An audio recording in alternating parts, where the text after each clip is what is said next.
Good morning, everyone. We welcome you to our Sunday morning roundtable discussion.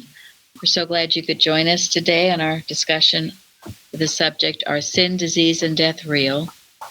We are recording today from the Plainfield Christian Science Church, Independent, Plainfield, New Jersey, in the United States of America. And again, we welcome you all. Start with our morning prayer. I'm reading from pages 99 and 62 of Divinity Course and General Collectania. Life understood spiritually is heaven here. Pray God to help you awake to the claims of error and awake to the truth that destroys them. Whenever error would try to make sin, sickness, disease, or death seem real, good overrules it, and it makes them more unreal to us. Good reverses every evil argument and effort and brings out the opposite good. Pray God to take away my testimony of the lying senses and increase my faith and spiritual sense. Mary Baker Eddy. That is perfect. Thank you. All right, our watching point. Watch number 119. Watch lest the false evidence of material sense cause you to accept the suggestion that a case is hopeless. Every case is hopeless if you start from the basis that you have a claim. You cannot admit the reality of error as a claim, and from that basis make it unreal, and so destroy it. Hear what Mrs. Eddy says on this point in Unity of Good, page 54. Quote, to say that there is a false claim called sickness is to admit all there is of sickness, or it is nothing but a false claim. To be healed, one must lose sight of a false claim. If the claim be present as a thought, then disease becomes as tangible as any reality. To regard sickness as a false claim is to abate the fear of it, but this does not destroy the so-called fact of the claim. In order to be whole, we must be insensible to every claim of error. Thank you.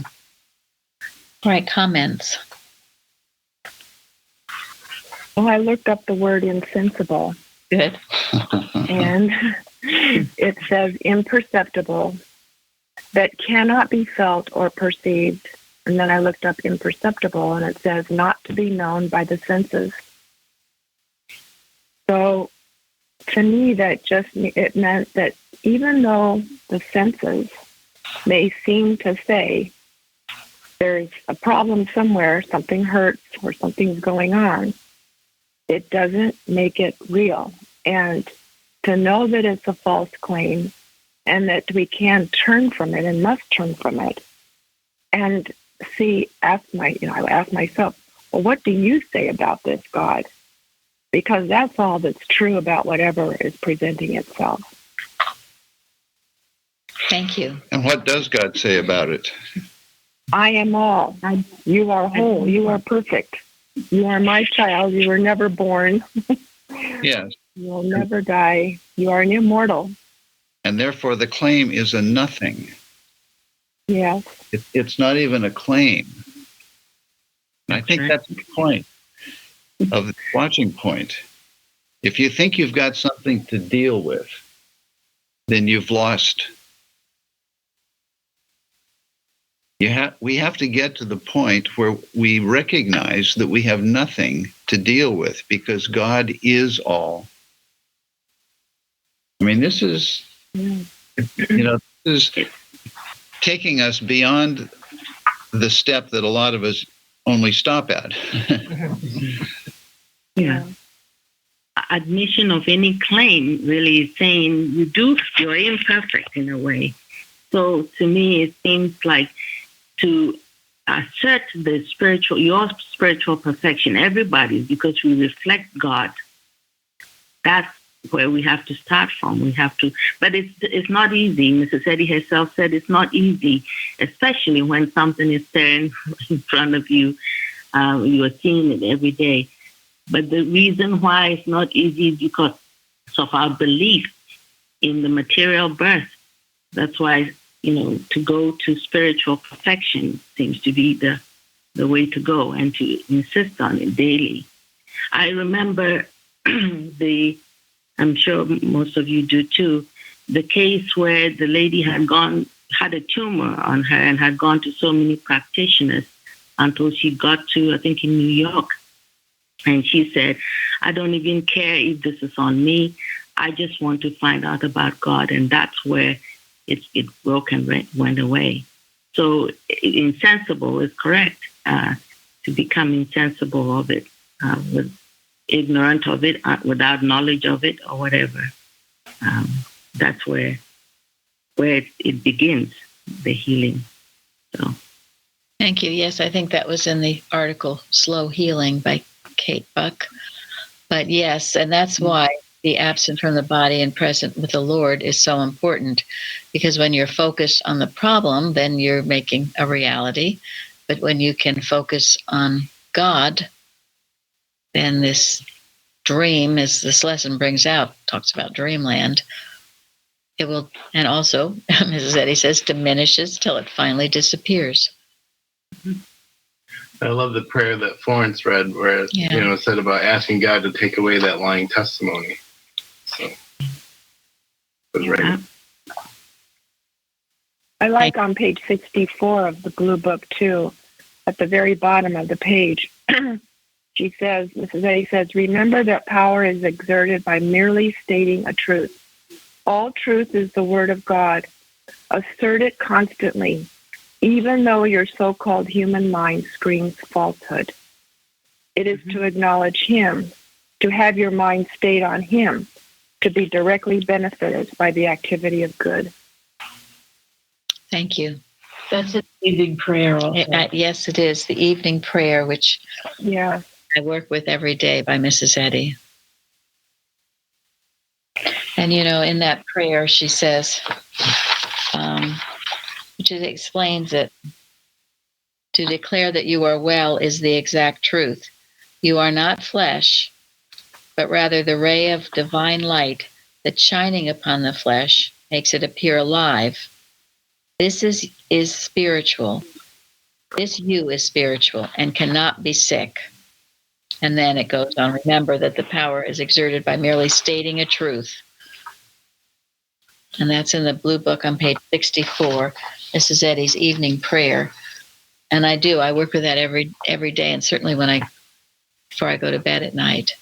It's powerful, and it's a good way to look at it. You're not flesh, you're the light. You're that light. And therefore immune. You're capable of sin, disease, and death, as Mrs. Eddy says. This explains also why I'm sure Mrs. Eddy said that we should never leave a treatment in the negative. When you're treating something, you leave it in the positive, because that is what is real. That is what is true. If you're working on something and you leave a treatment in the negative, you've left it with a recognition that there's actually something other than God there. Yeah. And our truth, our thought has to be so filled with the truth that there's no room, literally no room, for the negative. That is what our leader says, the article. And also there was a story, I'm not sure if I can remember it correctly, but a little boy, I think he was in school, he was asked to write, the number that was for nothing, so he put a 0 on the blackboard, but then he went back up and erased the 0. And that is saying not even a claim, nothing. Yeah. And I'm going to share a couple of things, probably many things before we're done, but I loved what Louise wrote on the forum from Kimball, because this watching point and what we're to be talking about today is so important to wipe out this whole thing. Are sin, disease, and death real? The answer in Christian Science is no, they're not. But how do you prove it? So she writes the quote, "And ought not this woman, being a daughter of Abraham, whom Satan hath bound, lo, these 18 years, be loosed from this bond on the Sabbath day?" And that's from the lesson. And then she also, Louise adds from Science and Health, "The calm, strong currents of true spirituality, the manifestations of which are health, purity, and self-immolation, must deepen human experience until the beliefs of material existence are seen to be as bald imposition." It's a bald imposition. But you must see it is preceded by the manifestations of health, purity, and self-immolation. They must deepen in your consciousness in order to prove how they're bald impositions. And then this is the quote from Kimball. "I know in our country, in America, very many of the physicians are uniting in the opinion that disease is an abnormal thing. One of the most eminent American physicians told me that. He regarded disease as an abnormity, something that had fastened itself upon the race through generations as a matter of abnormal disorder.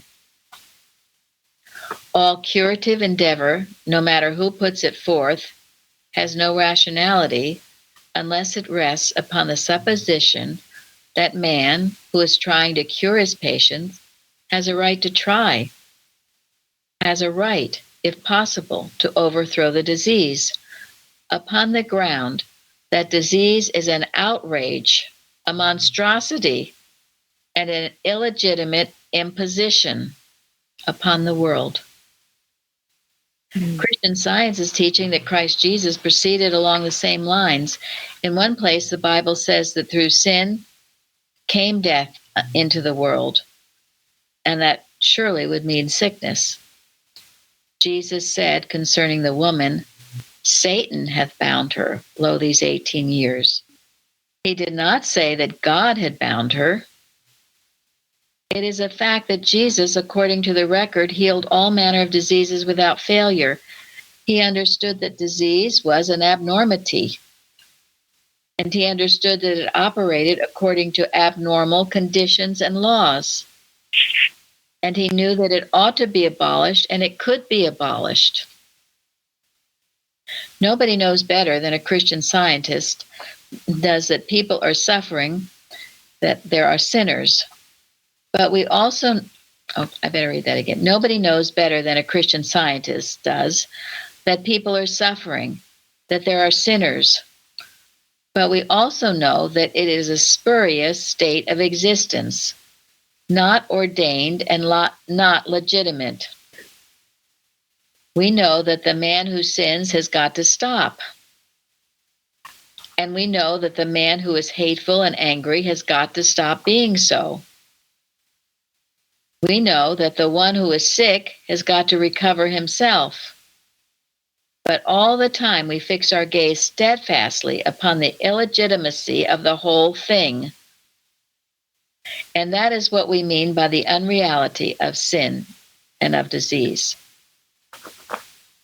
That's the end of the Kimball quote. And then she goes on, she finds a definition. Abnormity means irregularity, deformity, disorder, irregularity in the function of the brain, derangement of the intellect of reason, confusion, tumult, disturbance, or interruption of the functions, disease, sickness, neglect of rule, breach of laws, outrage, injurious, violence, excessive abuse, wanton mischief, a violent attack upon a person or property, monstrosity, an unnatural production, illegitimate, unlawful, contrary to law, not genuine, not authorized by good usage, unlawfully begotten, imposition, constraint, oppression, burden, deception, imposture, spurious, not genuine, not proceeding from the true source, counterfeit, false, not legitimate.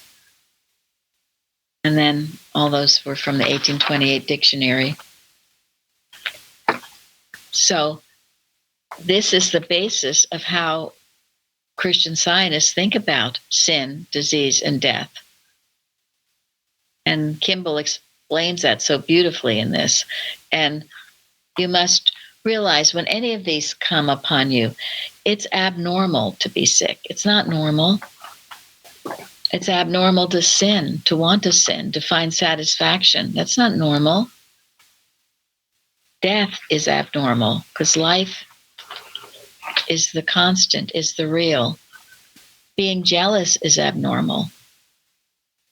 Being hateful is abnormal. It's not natural to God's man. Being dishonest is abnormal. It's not natural to God's man. You must go back and challenge these thoughts that you get and cast them out as unreal, abnormal, not natural. It's not natural to be depressed. The joy of the Lord is natural. So if we can more and more see these things and their true depict, it's easier to overcome them. So we must know and obey what we really are. Yes. What's true about us. Yeah.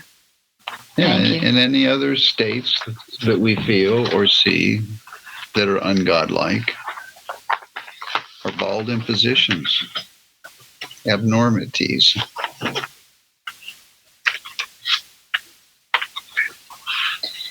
It is Satan that has bound us, not God. So we have every right to challenge it. And we're not being obedient to the first commandment and obedient to our love for God when we don't challenge it, are we? No, we're not. But as Florence said, it's not easy. You know, it takes some work, it takes some effort. You've got to fight back, not just lie down and accept it. If it were easy, we'd all be doing it all the time.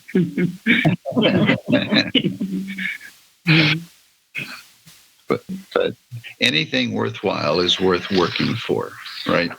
Mm-hmm. And then, okay, sorry. No, please go ahead. No, I was going to say that's why it's also important for us to be careful what we say to somebody who's not well.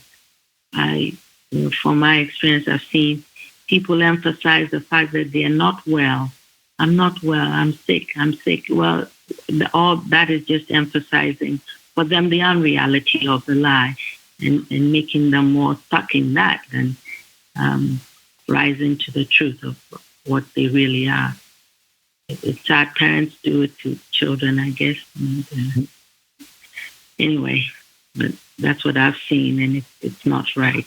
It's always emphasizing what we really are, as God has said, the Creator, the only one from whom we originate from, has said is real. Yes, thank you very much. And as Jesus asked one of his patients once, do you believe that I can heal you? Mm. In other words, do you believe that God can heal you? He also would say, go and sin no more. Mm-hmm. Mm-hmm. And that's a requirement. You know, if you're going to continue the sin, then the worst thing will come onto you. Yeah. Mm-hmm. And it is true. I mean, sometimes you can get away with things for a while, but eventually it'll catch up. That works the other way. Sometimes you can be doing good and feel like you get nothing but kicked in the teeth, but eventually God will reward you. You'll be rewarded in the right way at the right time. You do good because it's right, not because you were seeking that reward. And all you have to do is look at the story of Joseph in the Bible to see no matter what, he kept doing the right thing. getting no reward. But eventually he got a huge reward, didn't he? And he saved everybody besides that. But he had a present reward, didn't he? He had a clear conscience. He had a peace Yeah, that thank you. nobody could take away from him. That's true. And this is that in Science and Health, that a clear conscience is one of the greatest things you can have. That's certainly a paraphrase, but very important that you're at peace with yourself, your fellow man, and of course with God. And the courage and the confidence to keep doing right, what was right. Yes. This makes me think of what, David, went in the midst of Saul trying to kill him, it said that he behaved himself wisely in all situations. And I just really like that. Yeah. He was always beyond reproach, at least in those days. So. Yeah. Yeah, you can ask yourself, do you behave yourself wisely?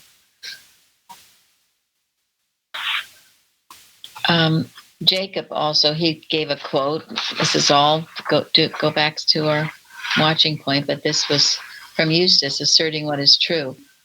Eustace says, "My thinking stays on one side and one side only, the side of God.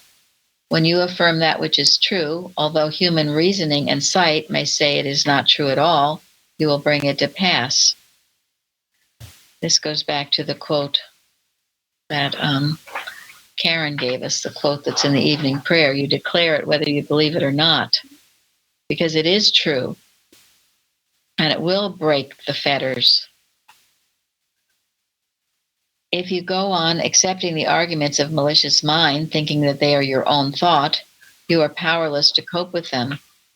Assert the power of mind, this mind that is God, this mind that is your mind. That which is real, that which is true, is not in the process of coming. It is already here. That applies not only to health, but to the fulfillment of all good, regardless of the need or the occasion. That's how Jesus turned the water to wine. The answer is here, present, every moment. Reject with insistence the perpetual lying insistence of evil. You are not afraid to use the will of God. As the man of God, the voice of God, you declare, "Here I stand, and evil has no power."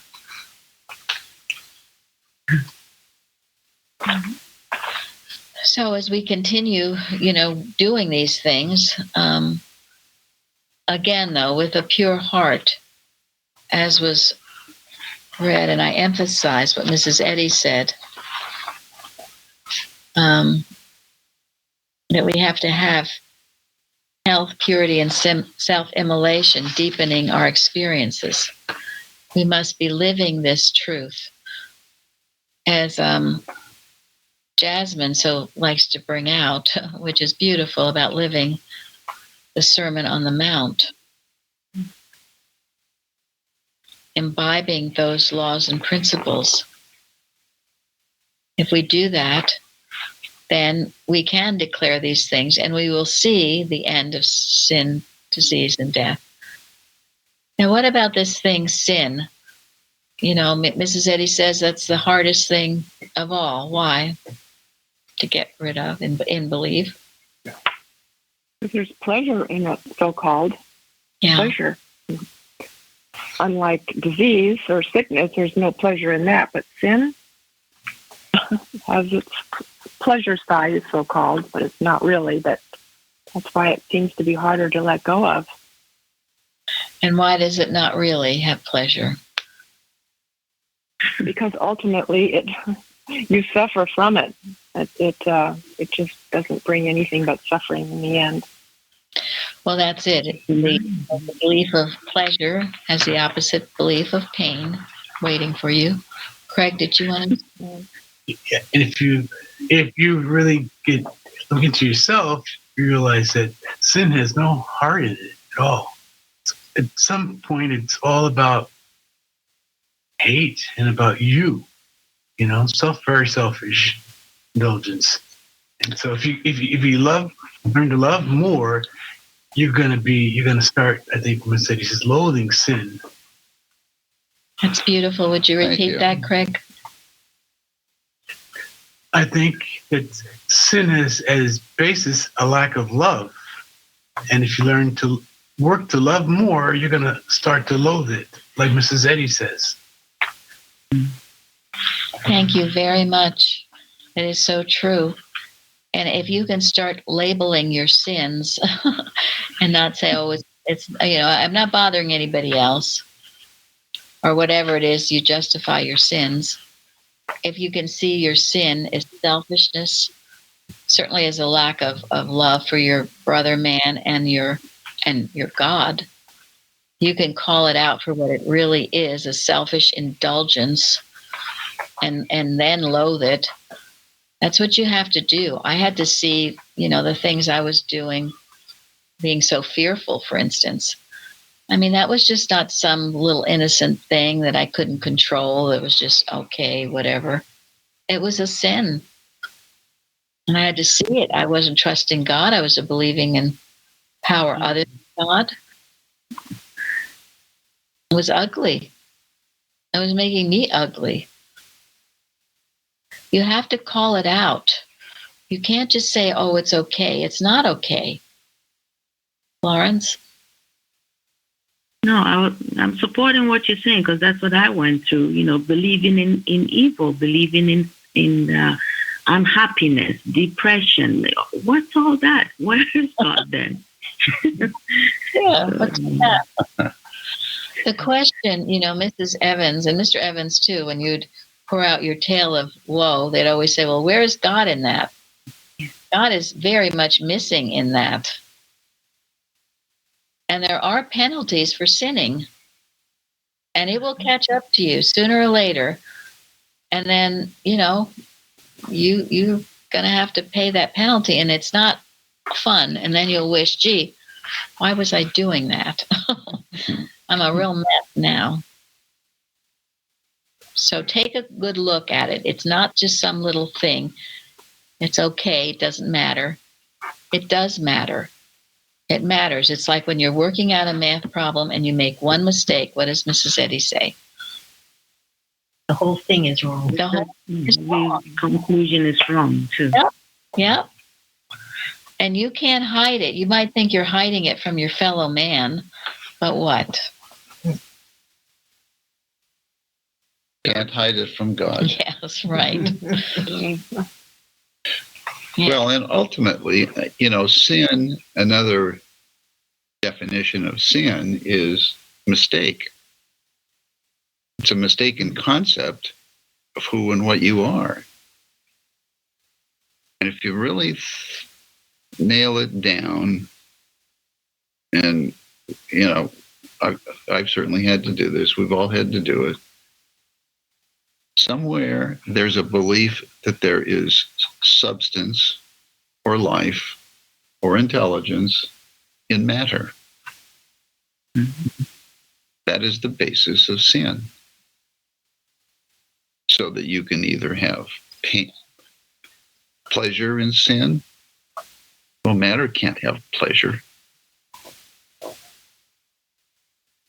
Or pain in sin. Matter can't have pain either. So the same principle, Mrs. Eddy says, heals both sin and sickness. The same principle being that God is all, that spirit is all, that there is no life, truth, intelligence, nor substance in matter. This is the ideal that we have to hold in front of us in order to, what does she say? To live grand and noble lives. Yeah. The perfect model. And you will feel, you will have a clear conscience then when you let go of these things that aren't right. And it's got to bother you. It's like bees buzzing around your head. It bothers you. You'll feel so much better. And a lot of it too, people talk about feeling so ashamed. Well, on the other side of shame is what? Pride. Pride. And it's your pride and your stubborn will, or your whatever, your self-justification and rah, rah, rah, and nobody's going to tell me what to do, and I'll do what I want to do. All that pride that falls back into shame. And you're like a yo-yo going back and forth. It's not fun. It's not fun. I've done it. I don't like it. So cleanse yourself of all of these things. And ultimately, only you can do it. And only you must do it. It's not really an option. You'll have to do it one way or the other. Better to do it early on before the serpent becomes a red dragon, right? Yeah. Or if you think you're going to do it hereafter, well, I'll die and just be done with it. No. Here or hereafter. That's it. Thank you very much. And that again, that brings us to the idea of death, which we know there is none. Mm-hmm. There is no death. And we must live our lives that way. Whatever things you have to deal with now, deal with them now. Don't think they'll go away later or whatever. Don't procrastinate. Deal with it now. Today is the accepted time. We are on the road to eternal life. There was never any birth, any death. And again, you keep reminding yourself of this. What was your forum about, Linda? Because it was about the messages we tell ourselves. Yeah. And I thought that it was beautiful the way the writer took the psalm and used it to counter the negative, because it was all about remembering what the Lord has done and blessing the Lord. And so what he wrote was this quote. He says, "When you are fearful, do you command your soul to trust in the Lord? When your affections are low, do you command your heart to bless the Lord?" And he refers to a man. He says, as Paul Tripp is fond of saying, no one is more influential in your life than you are, because no one talks to you more than you do. In particularly difficult moments of the day, how do you talk to yourself? How do you specifically exhort yourself to hope in God? And then he talks about David. David reminds himself of who God is and what God has done. When you're talking to yourself, are you reminding yourself of what God has done for you? Do you have specific texts in which you exhort your soul? Hold fast to a specific truth about the Lord. Summon your soul to bless the Lord. Find specific texts by which you can fight the fight of faith. End quote. Mm-hmm. And it's just what we're taught here. It's just with different wording. But what I liked is how he used the deep meaning of this psalm to do this. It's very beautiful. Yes. Thank you. And it is true. You sometimes hear, well, that person, he's his worst enemy, right? Yeah. Because he's always talking garbage in his head. You need to be your best friend. You need to be telling yourself what's true. You need to make God your best friend so that you'll listen to him. Yeah, that's right. Yes, and that way you'll get the right thoughts. He's your best and ever friend, your companion, always telling you the truth of whatever situation you're in. Carrie sent me an article also along all of these lines from a Sentinel 1901. It's called A False Claim by James J. Rome. And it goes into just what we've been talking about. Well, if you had a home and you bought a home and everything, you had the deed to it and all of that, and then someone comes and tells you, no, that's my home. Well, that's a false claim, right? You would protest it, and then you would prove that you were the owner of that home and cast that other thought or person out. And so it is. And what do you refer to? And a lot of these things we're referring to law. We go back to, what does science and health say? What does God say? What does the Bible say? Yes, what does God say about this? And then you cast the imposter out, the bald imposition that's telling you a downright lie. You would never let anybody come into your house and say, hey, I own this place. Would you? No. That's how ridiculous the whole thing is. Reminds me of Peter V. Ross, I believe, talks about if you don't know math and somebody gives you the wrong change, you can't say enough to actually combat it, and they can just tell you to get out of there.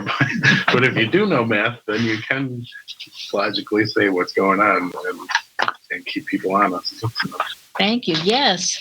And this is, again, why we study, why we have our arsenal, as I call it, so you know the truth. And that's why the truth does make you free.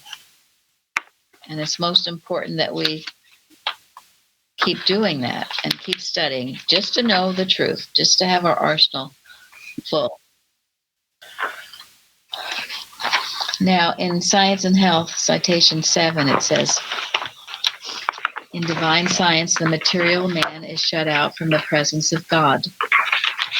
The 5 corporeal senses cannot take cognizance of spirit. They cannot come into his presence and must dwell in dreamland. Until mortals arrive at the understanding that material life, with all its sins, sickness, and death, is an illusion, against which divine science is engaged in a warfare of extermination. The grand verities of existence are never excluded by falsity.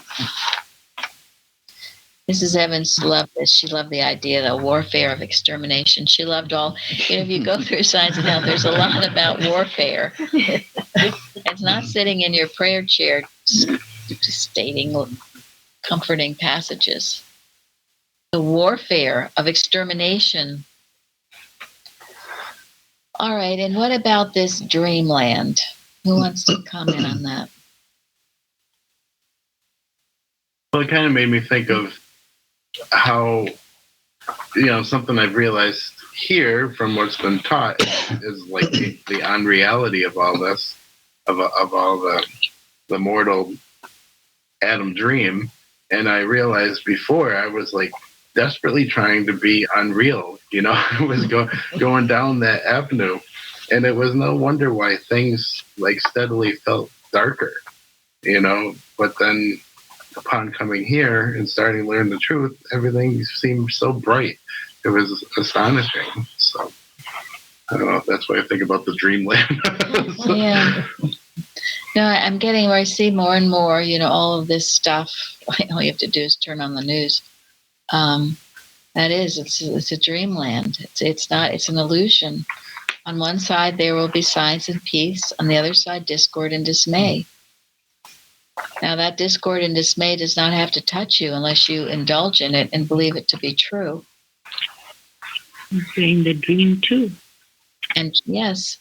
Now, yeah, we were taught here, if you saw one on a bed, squirming around having a bad nightmare, would you jump into the dream with him and start punching people in the nose? What do you do when you see someone having a bad? You wake them up. Remember that. So when we see all this stuff on the news, it's not a matter of jumping in there and punching everybody out and this is terrible and raw. It's a matter of the waking them up from the dreamland, from the illusion. Yeah, and Mrs. Eddy even says, the waking dream is no more real than the sleeping dream. Mm-hmm. So both dreams, right? Yeah, so put that in your pipe and smoke it.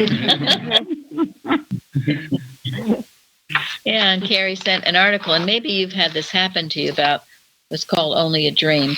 It talks about someone who is having a dream. In the dream, bad things are going on. So in the dream, she starts using her science to fix it. That's a good thing.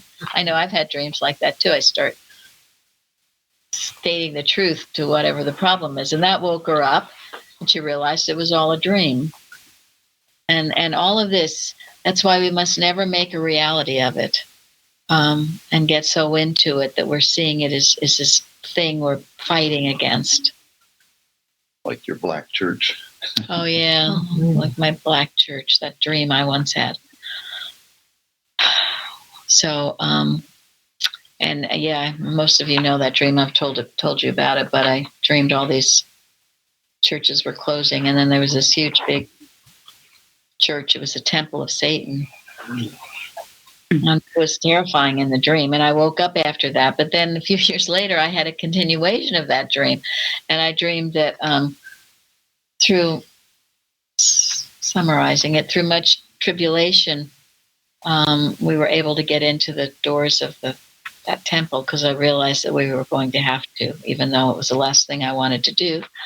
And I was with 3 people who I will not mention now at the time, but they were the ones who went in, and what I found in the temple were all these hypnosis machines. They were just droning out error.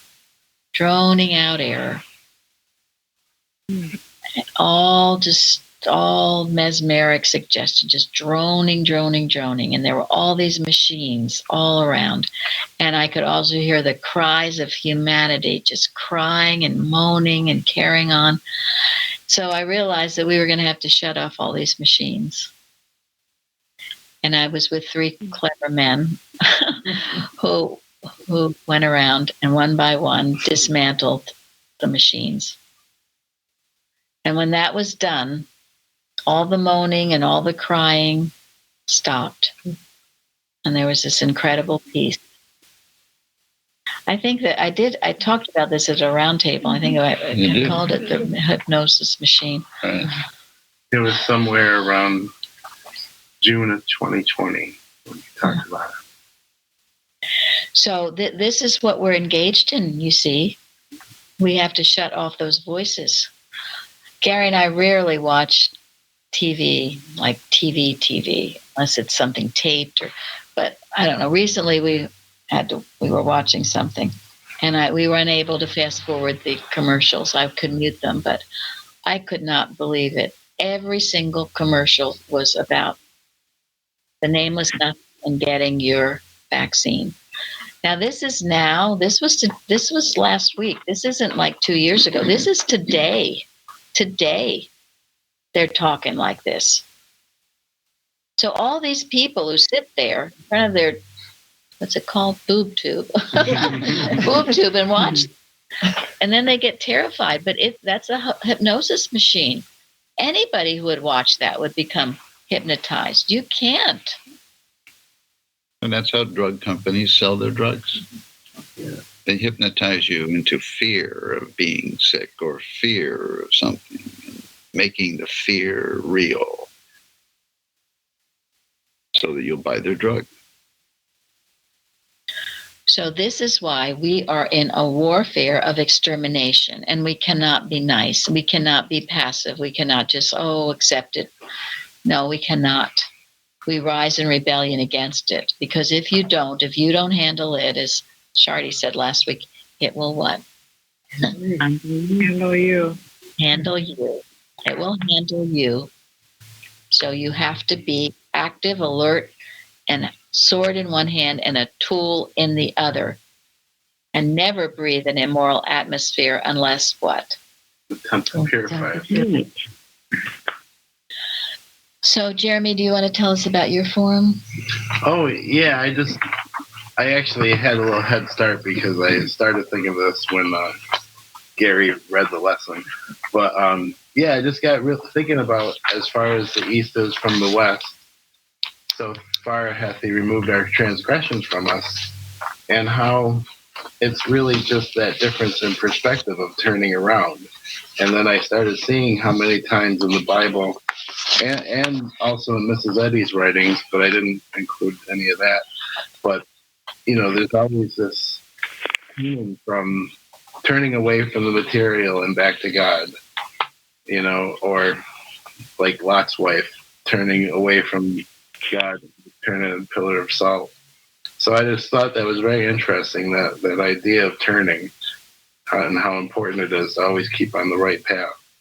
And Jesus not turning, but putting it behind him. I just thought that. Yeah, no. Oh, it's very, very good. After I read that, I was telling Gary the song that's been going through my mind is Face the Light, Peter and Faith. All of these suggestions and all this stuff going on, well, turn around and face the light. Let the light shine upon your face. It's so beautiful. Let the God's love and warmth, let that fall upon you. It's a beautiful thought. Turn from the error. In unity of good, it's the first page. It talks about that. Remember that because it's Mrs. Evans used to say it was her father's favorite. How do you rectify a mistake? Yes, thank you. How to rectify a mistake. It was her father's favorite that he always turned to that again. So anyway, yes, I'm not finding it right now, but it's in unity of good. I will find it, however. So, let's see.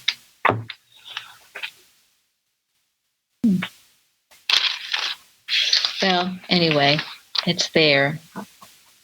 And again, the point being that you turn from the error. You don't, again, you get mesmerized when you watch it. You turn the television off. You turn anybody off that's talking error, one way or the other. You turn from it. Face the light. It's a beautiful thought.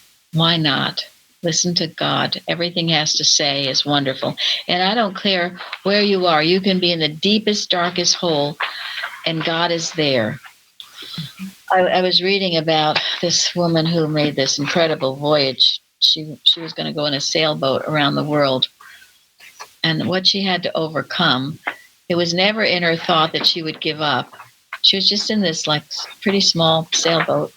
And one time in the middle of this sea with 40-foot waves pounding on her for 11 hours without stopping. And yet she didn't give up. She knew she couldn't give up, and she didn't. It was an amazing story. Eventually she did, but only after she had overcome incredible obstacles. But one thing she said that she'd found out, she'd heard with dolphins, a man who was in the fog and was about ready to hit the rocks, but he couldn't see the rocks because of the fog. 30 or 40 dolphins appeared, seemingly out of nowhere, and they got him to move in the opposite direction. And he was saved. He said if he had gone straight ahead, which is what he intended to do because he didn't know the rocks were there, he would have crashed and destroyed his ship. And she said that this is a phenomenon that happens out in the ocean, that sometimes these dolphins will appear and save people. Now we know that whether I go into hell, thou art there. No matter where you are, God's presence is. And these were angels, really. And they appear everywhere under the worst circumstances. But face the light. No matter where you are, you can do that. Turn to God, and He will show you the way out. There's no impossible situation. Now, in the lesson 2, citation 2 in Science and Health, we must form perfect models in thought and look at them continually, for we shall never carve them out in grand and noble lives. There's your grand and noble lives. Mm-hmm. Then let unselfishness, goodness, mercy, justice, health, holiness, love, the kingdom of heaven reign within us, and sin, disease, and death will diminish until they finally disappear.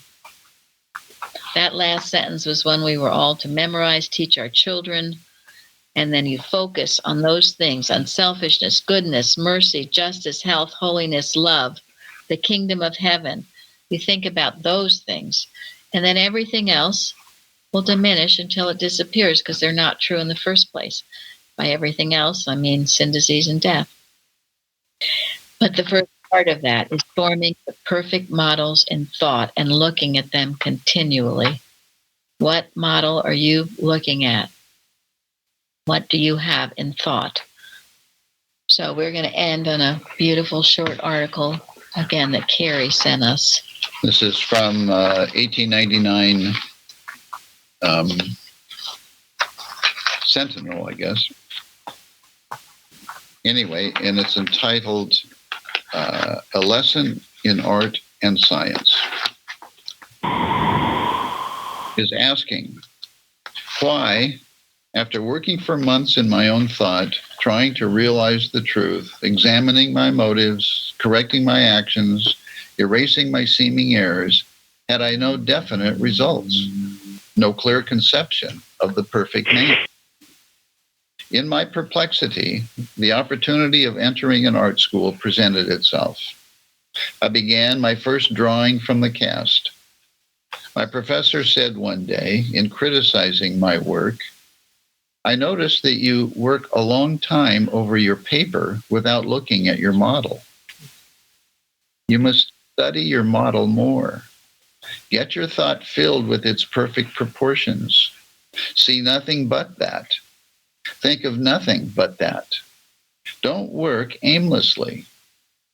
Say to yourself exactly what you intend to put down. Let every line be a true line. No guesswork about it. Never mind the likeness at this stage. That will come. Look more at the model than at your work. Then the answer to my question, why, came. But had not our dear leader told us the same thing on page 144 in Science and Health? Quote, we must form perfect models in thought and look at them continually, or we shall never carve them out in grand and noble lives. End quote. Thank you all for joining us today. Thank you very much.